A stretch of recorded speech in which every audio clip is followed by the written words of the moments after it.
আমার প্রিয় ছাত্রছাত্রীবৃন্দ, কল্যাণী বিশ্ববিদ্যালয়ের অন্তর্গত বিভিন্ন কলেজে যে সমস্ত ছাত্রছাত্রী সেকেন্ড সেমিস্টারে পড়াশোনা করছো এবং তোমাদের পলিটিক্যাল সায়েন্স মেজর পেপার রয়েছে, তোমাদের পলিটিক্যাল সায়েন্স মেজর পেপার যদি থাকে তাহলে তোমাদের political science major ACC paper পড়তে হবে। তোমাদের জন্য এই ভিডিওটি অবশ্যই ভিডিওটি শেষ পর্যন্ত দেখবে, কোনো রকমের স্কিপ করবে না। চলো দেখে নিই আজকের সাজেশনের ভিডিওটি। দেখো, সেকেন্ড সেমিস্টার এটি কল্যাণী ইউনিভার্সিটির জন্যই শুধুমাত্র প্রযোজ্য। প্রতিটি ইউনিভার্সিটির নাম উপরে থাম্বনেইলে লেখা রয়েছে, অবশ্যই নিজের ইউনিভার্সিটির নামটি ভালো করে দেখে নেবে। পলিটিক্যাল সায়েন্স মেজর এসিসি বড় প্রশ্নের আজকে তোমাদের সামনে সিলেবাস এবং সাজেশন দুটোই উপস্থাপন করব। তোমরা সিলেবাসটি দেখবে এবং সেই সিলেবাস অনুযায়ী সাজেশন এখানে উপস্থাপন করব। সেই সাজেশন অনুযায়ী যদি প্রশ্ন উত্তরের পিডিএফ কপি সংগ্রহ করতে চাও 200 টাকা পেমেন্ট করতে হবে পলিটিক্যাল সায়েন্স মাইনর পেপারের জন্য। যদি তোমরা সংগ্রহ করতে চাও তাহলে নিচে দেওয়া হোয়াটসঅ্যাপ নাম্বারে যোগাযোগ করবে, এটাই ফোনপে এবং গুগল পে নাম্বার। এই নাম্বারে পেমেন্ট করে পেমেন্টের অরিজিনাল সাকসেসফুল মেসেজটি তোমাকে এই হোয়াটসঅ্যাপ নাম্বারে সেন্ড করতে হবে, স্ক্রিনশট চলবে না। তাহলে এবার চলো দেখে নিই আজকের মূল সাজেশনের ভিডিওটি। ন্যাশনালিজম ইন ইন্ডিয়া তোমাদের সিলেবাসে রয়েছে, অর্থাৎ ভারতীয় জাতীয়তাবাদ বা ভারতের জাতীয়তাবাদ। 5 ও 10 মার্কের প্রশ্নের সাজেশন তোমাদের যত সম্ভব আগস্ট বা সেপ্টেম্বর মাসে পরীক্ষা হবে, সে অনুযায়ী আমাদের নোটস রেডি হয়ে গেছে, তোমরা চাইলে সংগ্রহ করে নিতে পারো। Political science major, minor, major ACC সমস্ত পেপারের নোটস পেয়ে যাবে। প্রতিটি মেজর পেপারের জন্য 250 টাকা পেমেন্ট করতে হবে, শর্ট প্রশ্ন এবং বড় প্রশ্ন কমপ্লিট উত্তর সহ পেয়ে যাবে। মাইনর পেপারের জন্য 200 টাকা, মেজর এসিসি পেপারের জন্য 200 টাকা। প্রতিটি পেপারের জন্য আলাদা আলাদা প্রাইস রয়েছে, তোমরা চাইলে সংগ্রহ করে নিতে পারো। ইংলিশ এইসিসি সেটিও রেডি হতে চলেছে, সেই পেপারের নোটস পেয়ে যাবে। তোমরা চাইলে নিচে দাও হোয়াটসঅ্যাপ নাম্বারে যোগাযোগ করো, প্রয়োজনে ফোনে কথা বলে নাও, তারপরে নোটসগুলো সংগ্রহ করে এখন থেকেই পড়াশোনা শুরু করে দাও। আর আমাদের কাছ থেকে নোটস সংগ্রহ করলে তোমাদের সময় এবং অর্থ উভয়েরই সাশ্রয় হবে।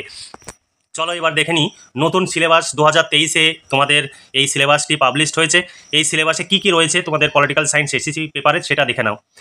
ভারতের জাতীয়তাবাদ তোমাদের সিলেবাস, অর্থাৎ ন্যাশনালিজম ইন ইন্ডিয়া। ইউনিট অনেক কী রয়েছে দেখো, ভারতের ঔপনিবেশিক শাসন এবং এর প্রভাব, কৃষি, ভূমি সম্পর্ক, শিল্প ও প্রশাসন ব্যবস্থার উপরে আলোচনা। তারপরে ইউনিট 2-এ রয়েছে সংস্কার ও প্রতিরোধ। কয়ে রয়েছে 1857 সালের বিদ্রোহ। ক্ষয়ে রয়েছে প্রধান সামাজিক ও ধর্মীয় আন্দোলন। তারপরে গয়ে রয়েছে শিক্ষা এবং ভারতের নতুন মধ্যবিত্ত শ্রেণীর উত্থান। এরপরে ইউনিট 3-তে রয়েছে জাতীয়তাবাদী রাজনীতি এবং সামাজিক ভিত্তির বিস্তৃতি। কয়ে রয়েছে জাতীয়তাবাদী আন্দোলনের পর্যায়ে আজাদ হিন্দ ফৌজ, সংবিধান রচনার পর্ব, স্বদেশী এবং র্যাডিক্যালস, মুসলিম লীগের গঠন। ক্ষয়ে রয়েছে গান্ধী এবং গণসংহতি, অসহযোগ আইন অমান্য আন্দোলন, ভারত ছাড়ো আন্দোলন, সমাজতান্ত্রিক দল, কংগ্রেস, সমাজতন্ত্রী, কমিউনিস্ট। তারপরে ইউনিট 4-এ রয়েছে বিভাজন ও স্বাধীনতা, ভারতের রাজনীতিতে সাম্প্রদায়িকতা, দ্বিজাতিতত্ত্ব, দেশভাগ নিয়ে বিরোধিতা। এই ছিল তোমাদের সাজেশন, সিলেবাস। এই সিলেবাস অনুযায়ী এবার তোমাদের সামনে সাজেশনের কিছু প্রশ্ন, গুরুত্বপূর্ণ প্রশ্ন উপস্থাপন করব। এখানে যে প্রশ্নগুলো দেখছো সেখানে একটি করে প্রশ্ন রয়েছে, কিন্তু পিডিএফ কপিতে একাধিক অথবা দেওয়া রয়েছে এবং পিডিএফ কপিতে তোমাদের সিলেবাস কিন্তু অনেক বড় সিলেবাস। এখানে মনে হচ্ছে 4টি ইউনিট, কিন্তু এর একদম অনেক বড় সিলেবাস। এখান থেকে আমরা যদি মনে করি, কারণ তুমি বিভিন্ন যদি টেক্সট বুক কিনো এখান থেকে প্রায় 200-250 প্রশ্ন হবে, সেখান থেকে আমরা 30খানা প্রশ্ন তোমাদের সামনে উপস্থাপন করব, 30-31খানা প্রশ্ন। কারণ তোমরা ভেবো না যে প্রচুর প্রশ্ন আমরা সাজেশনে দিয়েছি, কারণ প্রচুর বড় সিলেবাস তোমাদের এবার। আর এই সিলেবাস অনুযায়ী তোমরা যদি এই সাজেশনটি ফলো করতে চাও ফলো করতে পারো, অথবা তোমরা নিজেরা নিজেদের মতো করে তৈরি করে নোটস তৈরি করে বা সাজেশন তৈরি করে পড়তে পারো।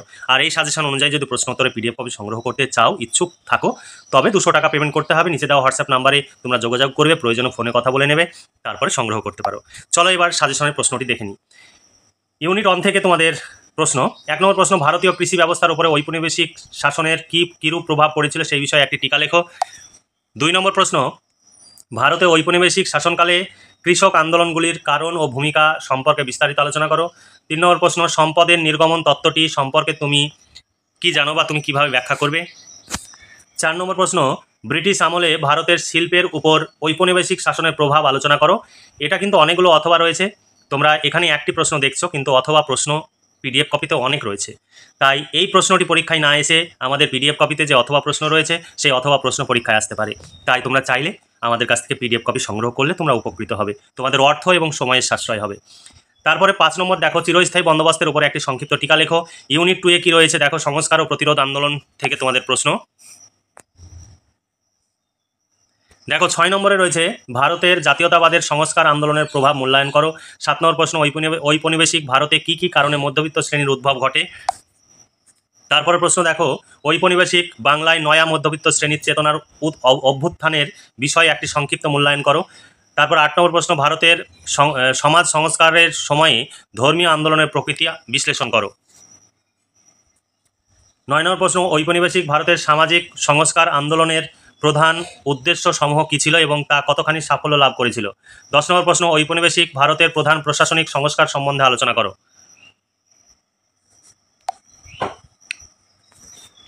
এরপরে দেখো, ঔপনিবেশিক ভারতে উপজাতি আন্দোলন সম্পর্কে একটি টিকা লেখো। 12 নম্বর প্রশ্ন, হোম রুল আন্দোলন সম্পর্কে একটি মূল্যায়ন করো।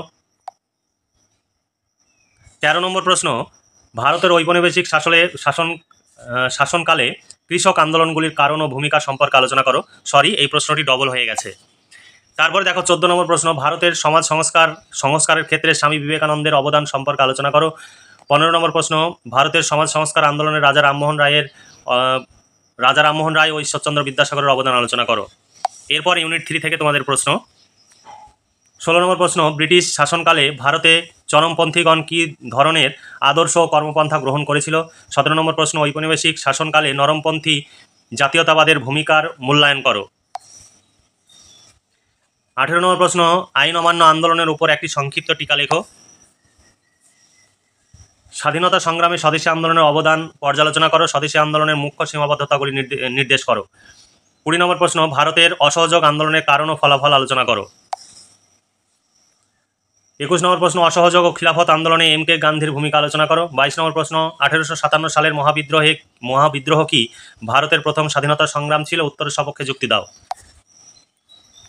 23 নম্বর প্রশ্ন, ঔপনিবেশিক ভারতে 1857 সালের মহাবিদ্রোহের প্রভাব সম্পর্কে আলোচনা করো। 24 নম্বর প্রশ্ন, ভারতের স্বাধীনতা সংগ্রামে ভারত ছাড়ো আন্দোলনের গুরুত্ব সংক্ষেপে ব্যাখ্যা করো। 25 নম্বর প্রশ্ন, ভারতের জাতীয়তাবাদী আন্দোলনে কংগ্রেস সোশ্যালিস্ট পার্টির ভূমিকা আলোচনা করো। 26 নম্বর প্রশ্ন, সত্যাগ্রহ আন্দোলনের উদ্দেশ্য জনগণকে প্রস্তুতকরণের জন্য গান্ধীর দৃষ্টিভঙ্গি কী ছিল।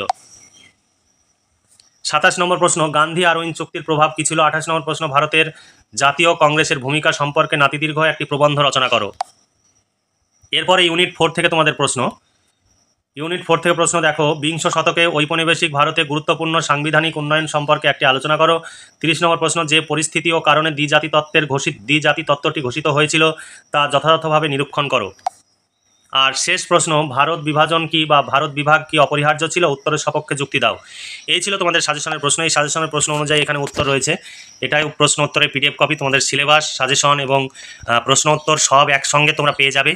চাইলে তোমরা সংগ্রহ করে নিতে পারো। প্রশ্ন উত্তরগুলো খুব সুন্দর করে পয়েন্ট আকারে এবং প্যারাগ্রাফ করে তোমাদের তৈরি করা হয়েছে। অভিজ্ঞ শিক্ষক মণ্ডলী দ্বারা এই সমস্ত নোটসপত্র আমাদের তৈরি করা হয়। তাই তোমরা চাইলে এই নোটসগুলো সংগ্রহ করে পড়াশোনা করতে পারো এবং পরীক্ষার জন্য প্রস্তুতি নিতে পারো। তোমরা এই সমস্ত নোটসপত্র সংগ্রহের জন্য বিভিন্ন জায়গায় ছোটাছুটি করো এবং প্রচুর অর্থ ব্যয় করো। সেই সঙ্গে তোমরা প্রতিদিন 3 ঘন্টা 4 ঘন্টা করে সময়ের অপচয় করো। সেই সময়টি তুমি পড়াশোনার কাজে বা পারিবারিক কাজে ব্যবহার করতে পারবে। চাইলে তোমরা এই নোটসগুলো সংগ্রহ করো। তোমাদের কোথাও ছুটে বেড়ানোর প্রয়োজন হবে না এবং ঘরে বসে এই নোটসগুলো তোমরা পড়বে, মুখস্থ করবে এবং পরীক্ষায় কমন পাবে, সেগুলো লিখে আসবে। তাহলে আজকে এই পর্যন্তই। তোমরা ভালো থেকো, সুস্থ থেকো আর খুব ভালোভাবে পড়াশোনা করবে। আমার ভিডিওতে লাইক করবে, বন্ধুদের সঙ্গে শেয়ার করবে, যাতে তোমার মতো তারাও উপকৃত হতে পারে। তাহলে খুব ভালো থেকো, তোমাদের প্রতি শুভকামনা রইল।